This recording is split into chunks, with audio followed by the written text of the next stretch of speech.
जय महाराष्ट्र मित्रांनो, आपलं परत आपल्या ब्लॉगमध्ये स्वागत आहे. आता आपण चाललो आहे खेड, महाबळेश्वर आणि अजून एक दोन जवळची ठिकाणं तिकडे चाललो आहे. आता आपण खेडकडे निघालो आहे. आता रस्ता एकदम सुंदर झाला आहे, पूर्ण टोटल मुंबई गोवा हायवे पूर्ण क्लिअर झालेला आहे. तर फटाफट खेडला पोचूया आणि आज कुठे जायचं हे तुम्हाला मी तिकडे गेल्यावरती सांगेल, कारण जरा टायमाचा विषय होणार आहे. तर मग तिकडे गेल्यावर बघू आपल्याला जवळपास कुठे जाता येईल, कारण उद्या आपण जाणार आहे महाबळेश्वरला. तर चला खेडला. तर गाईज आपण आता आलो आहे केशवराज इकडे दापोलीला. जरा माझा घसा खराब आहे तर थोडा ॲडजस्ट करून घ्या. आता काय, आता हे बघा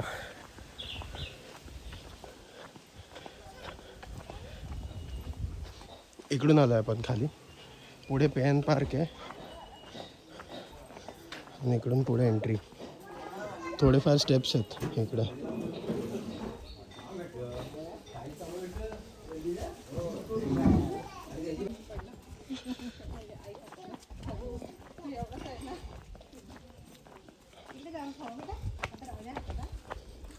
बघा मस्त गावातली घरं.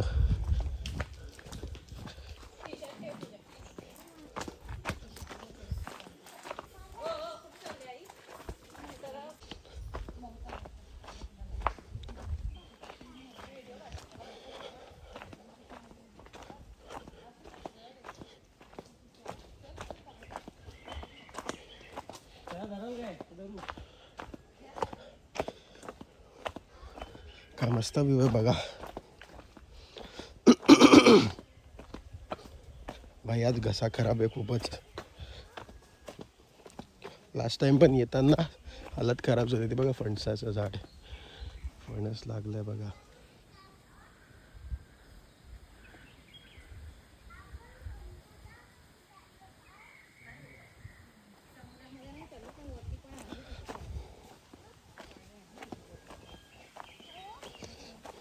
ब्लॉग काढण्या नादामध्ये पडायचो.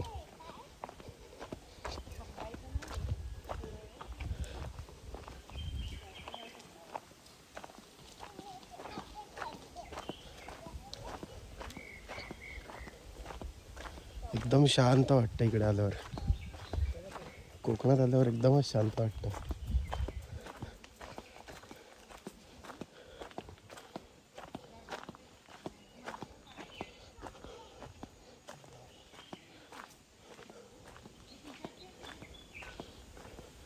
पावसाळ्यात आला तो भाईला एक नंबर व्ह्यू असेल. ऑलरेडी एवढं हिरवळ आहे, पावसामध्ये तर पूर्ण जंगल भरत असेल. आता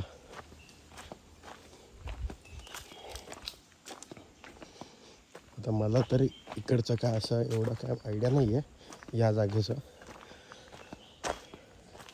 की मंदिर किंवा कसं काय आधीचं एकदम जुनं आहे की कसं आहे. बट आपण जाऊन आता तिकडे काहीतरी असेल मेन्शन केलेलं ते बघ.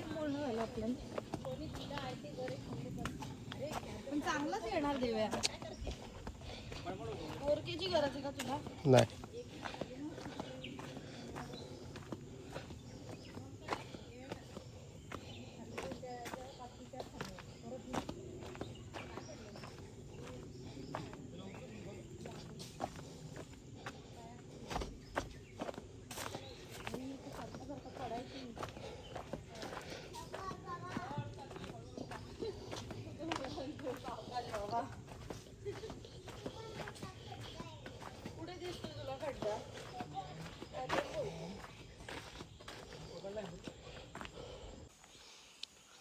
तर काहीच आपण आता पोचलो इकडे खालती.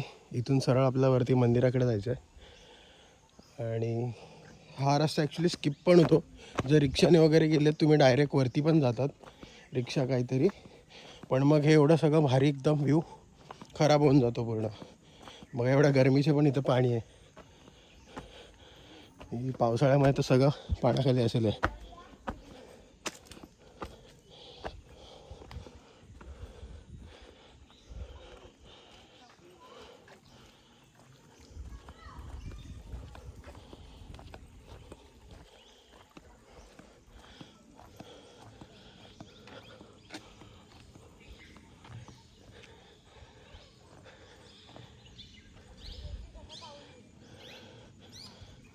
हा बघा, हा आहे रस्ता.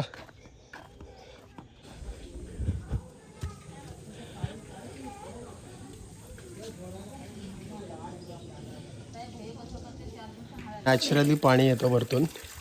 इथंच पाय धुवायला, तोंड धुवायला वगैरे इकडेच आहे. इकडे भाई एकदा इकडे जर आलेच तुम्ही तर हे पाणी पिऊन बघा भाई, पूर्ण थकवा निघून जातो.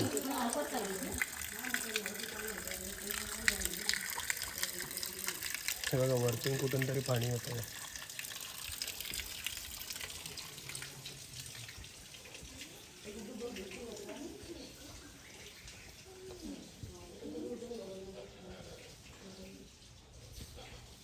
झाडांचं बघा किती मस्त काळजी घेतात ते लोक. एकदम प्रॉपर पद्धतशीर सगळ्या गोष्टी केलेल्या आहेत.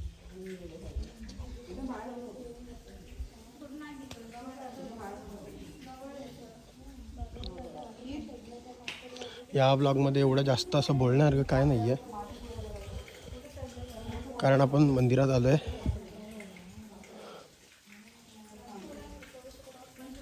बट हे मंदिर खूप सुंदर आहे भाई.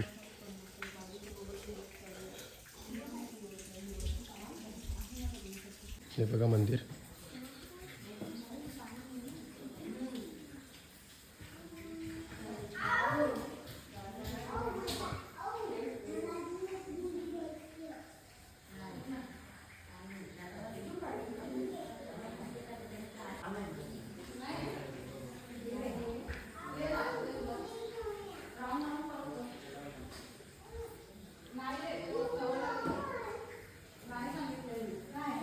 श्री विष्णूंचं हे मंदिर आहे.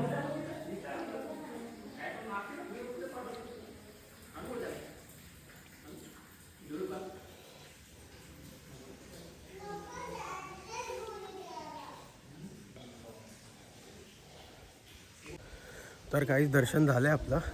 तर ही काहीतरी माहिती आहे थोडीफार मंदिराबद्दल. हे मंदिर पांडवांनी बांधलेलं आहे एका रात्रीमध्ये. सेम तेच भाई, जसं सगळीकडे त्यांनी एक एका रात्रीमध्ये बांधलेले मंदिर आहेत. हे 5000 वर्ष जुनं मंदिर आहे. इकडे बघा, इकडे लिहिलेलं आहे सगळं. दापोली तालुक्यातील आसूद गावातील श्री लक्ष्मीकांत केशव राज मंदिर हे फार पुरातन पांडवकालीन असून सुमारे 5000 वर्षापूर्वीचे भगवान श्री विष्णूंचे जागृत देवस्थान म्हणून सुप्रसिद्ध आहे. बाकी तर मी तुम्हाला सगळं हे सांगितलेलंच आहे. बट खूप सुंदर मंदिर आहे भाई. हे तरी आत्ता आतलं आहे, बट जी आतली जी मूर्ती आहे आणि जे बाहेरचं आहे हे सगळं भाई, म्हणजे ते गौमुखी जे पाणी येतं ते भाई तेव्हाचंच आहे. तर आता आपलं झालेलं आहे दर्शन. आपण आता चाललो आहे.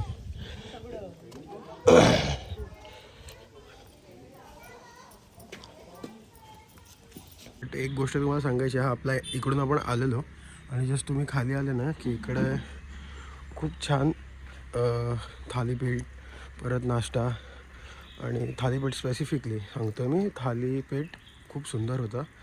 आणि अजून लिंबू सरबत, परत कोकम सरबत बाई एकदम लाजवाब. हे बघा, मी तुम्हाला नाव दाखवून ठेवतो. हे बघा, इंदिरा निवास नाव आहे त्यांचं. खूप सुंदर होतं एकदम. तर गाईज एकदम सुंदर दर्शन झाले. आता या ब्लॉगमध्ये ॲक्च्युली एवढं जास्त काय सांगता नाही आलं, कारण आपला फक्त आजचा एकच स्पॉट होता. कारण आपल्याला येतायतच लेट झालं ट्रॅफिक वगैरेमुळे. आता उद्या आपण जाणार आहे महाबळेश्वरला. तिकडे आपला एक स्टे आहे आणि मग तिकडून आपण काय काय स्पॉट्स फिरू ते मी रेकॉर्ड वगैरे करेल. मग तोपर्यंत बाय बाय.